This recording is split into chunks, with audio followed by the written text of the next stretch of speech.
ஆண்களுக்கு வந்து விந்து ஏற்றி கொண்டு போகிறோம். அதே போல் பெண்கள் கூட அது பெண்கள் எப்படி பிறந்தாங்க?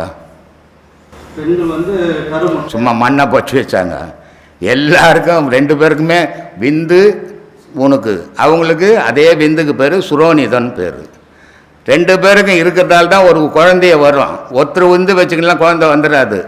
நியூட்ரல் பேஸ் மட்டும் தான் லைட் எரியாது. நியூட்ரலும் ஒன்றும். நியூட்ரல் பொம்பளை, பேஸ் ஆம்பளை. அதனால தான் ஆம்பளை வம்சத்தில் கொல்லி போடணும்.